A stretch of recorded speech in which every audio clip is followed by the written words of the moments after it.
Hello，又係豪人保你飲得健康，飲得簡單。今日我哋唔沖茶，咁沖乜嘢呢？咁你哋眼望到呢，有幾樣嘢喺度嘅。咁究竟有啲乜嘢呢？咁有呢個老薑紅糖、四麥紅糖、紅棗同南薑、蜂窩靈芝、南薑、野生赤靈芝、南薑，咁有四樣物品喺晒度嘅。咁點解無端端拎呢四樣嘢出嚟呢？自然呢，我哋有朋友呢，間歇性突然間有啲頭暈，咁又有啲少少間歇性耳鳴，咁睇咗西醫，醫生話佢冇乜大特別，中醫就梗係話佢氣虛同血虛啦，咁呢個都冇錯噶啦。咁四樣嘢究竟邊樣嘢先至啱佢飲呢？你哋又覺得邊樣嘢會係你係佢會揀邊樣嘢先呢？咁其實呢，我擺得喺度呢，就老實四樣嘢都啱佢飲嘅。只不過呢，如果呢，佢啱啱初起，佢想快啲見效冇咁暈啦嚇，起碼都要翻工噶嘛。咁呢，四麥紅糖會係一個比較好啲嘅選擇。但係對方係女生啦，咁如果 M 襟 M 到嘅話呢，就唯有係老薑紅糖會係一個快啲嘅選擇。咁如果話唔係喎，怕糖喎，怕糖分高喎，咁其實都知道我哋豪人嘅紅糖呢係冇加任何糖分或者任何添加，本身就係嗰個蔗園嘅蔗糖提煉出嚟嘅，咁所以佢嘅純糖程度好高，係唔影響糖尿嘅。咁但係總係有啲人有擔心嘅，咁唔緊要，咁唔要糖嘅話呢，就係我哋嘅紅棗加南薑啦。咁紅棗呢，就係咁有睇過之前啲片呢，都知道呢，我哋啲紅棗係沙漠嗰邊種嘅，係沙漠地下水咁去種植嘅。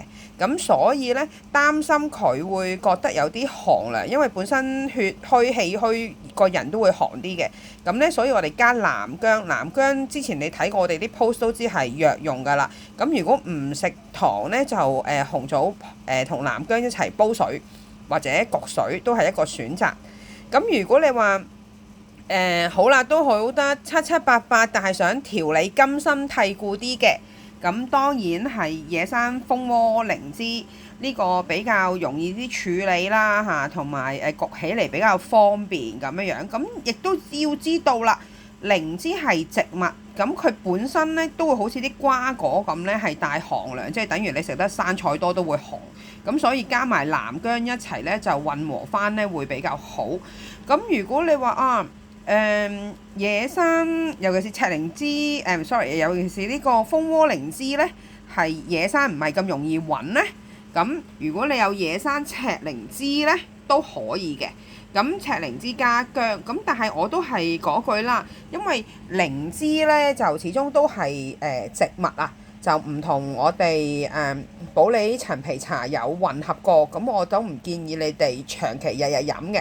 飲好咗啦，咁身體好咗啦，就當然靠翻自己曬下太陽啊，做下運動啊，咁樣樣就唔係靠佢哋長期飲用去令到你嗰個氣血好啲。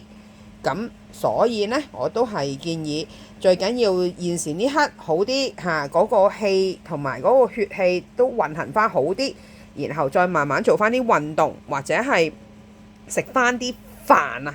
因為呢，太多人為咗減肥呢，就飯完全都唔食，同埋呢，有啲朋友呢，我都係建議你哋呢，食少啲蒸飯。飯係最好係煮嘅，因為蒸飯呢都係比較寒涼。